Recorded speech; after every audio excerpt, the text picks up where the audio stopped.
went up against the Brooklyn Nets and handled their business. And as a result, I'm sitting out here near Graceland, baby. Near Graceland. First takes in the house. Let's go.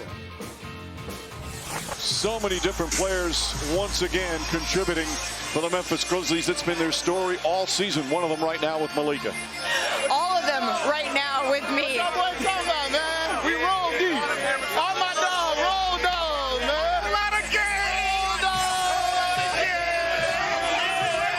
games. In one word, how do you describe this team? I got two. We here. We here. That's all I got to say, man. We young, but you know, we proving ourselves in this league for sure.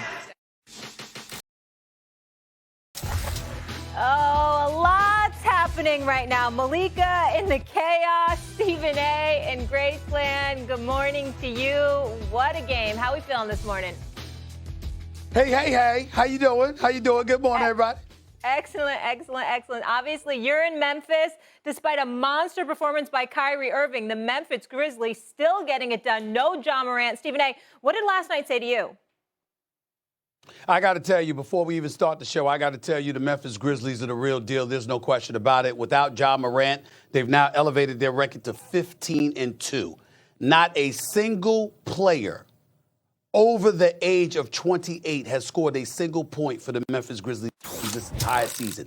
Everyone who's played and has scored for them is 28 years of age and under. Youth might be a factor as the playoffs get set, but there is no question about it. Whether it's Bane, whether it's this kid Melton, who I like a lot, obviously Jaren Jackson, who was on NBA Countdown with us yesterday, the list goes on and on. They've got the personnel and they've got the attitude. They're coming for everybody. And when I saw Bane at the end of the game, it broke my heart to hear him say we here, because we know who used to say that. Last year, it was them damn Knicks, but damn it, they didn't show up this year.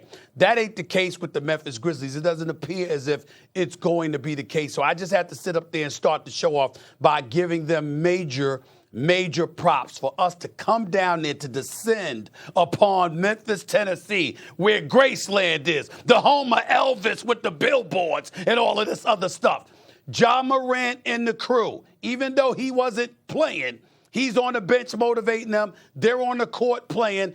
They're putting the NBA on notice that they are a serious team to be reckoned with. Absolutely. And to answer the call like that last night, I got to give them major props. They made the trip worth the trip. I just want to give them their props. They deserve it. And Taylor Jenkins is a top 3 coach of the year, along with Monty Williams and Ime Udoka. Those are the top 3 coach of the year candidates in the National Basketball Association. No question. Getting it done shorthanded. Stephen A., I mentioned Kyrie, though. He did have a big game in the loss. And I have some good news for him and all New York fans. Let's go there right now. So here's the deal.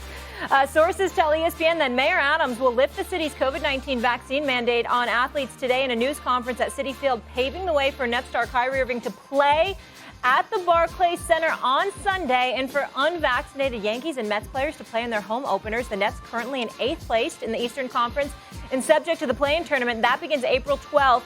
They would get Kyrie back, who's been out of their games 35 home games this season. Irving turned 30 on Wednesday and is averaging 27.7 points in 19 games this season.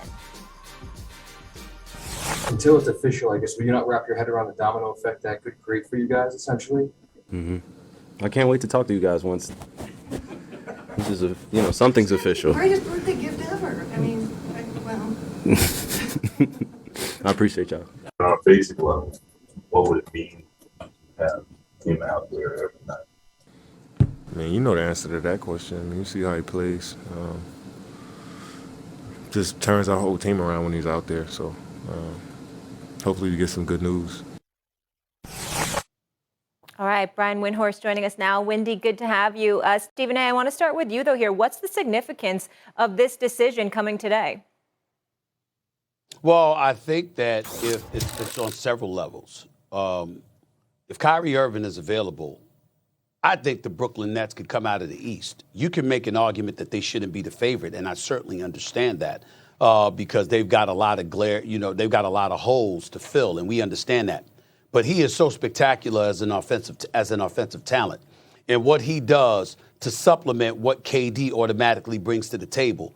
Come playoff action, I don't think you can summarily dismiss the notion that the Brooklyn Nets could come out of the East. Who can't they beat? Who can we definitively look at and say there's no way in hell they can beat? The answer would be no one, because they are the Brooklyn Nets. We're talking about KD and Kyrie here. Talk about KD, who I believe to be best in the world at this particular moment in time. You're talking about Kyrie Irving, who has proven to be one of the most spectacular offensive talents we've ever seen in this game.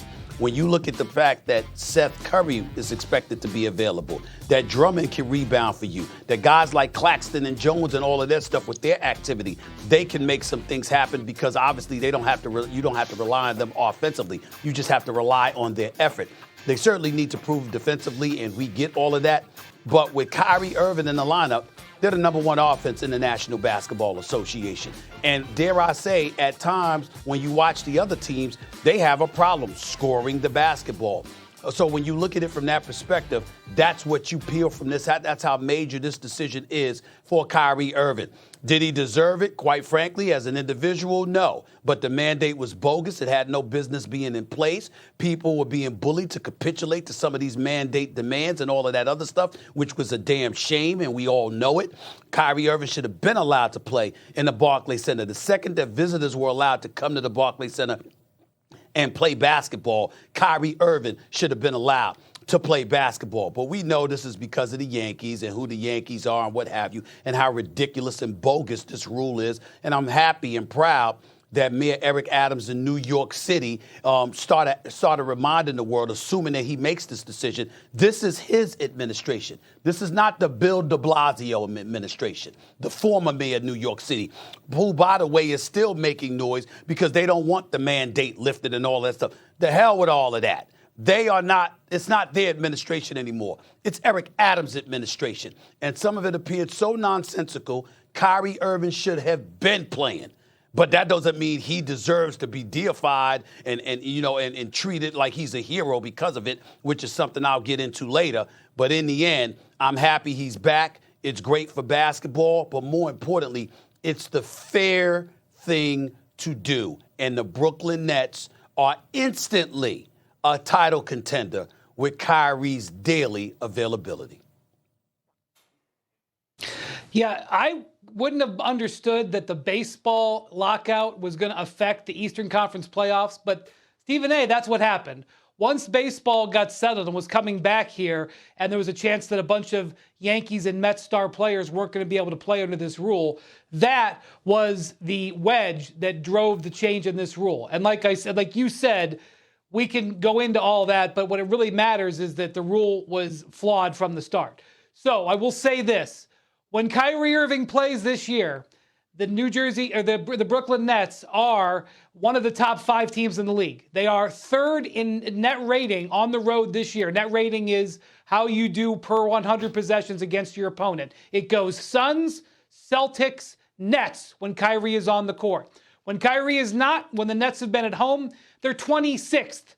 Now, some of that's because they didn't have Durant for a while, and some of those home games were awful. That skewed a little bit. So you can see they go from being a spoiler in the Eastern playoffs to potentially being the contender. And so this decision is as impactful as anything that's happened in the NBA this year. That said, they are a horrendous defensive team. At home, on the road, with Kyrie Irving, without Kyrie Irving, they're 23rd in defense. We saw that last night. They go up 132 points to a Memphis team that didn't have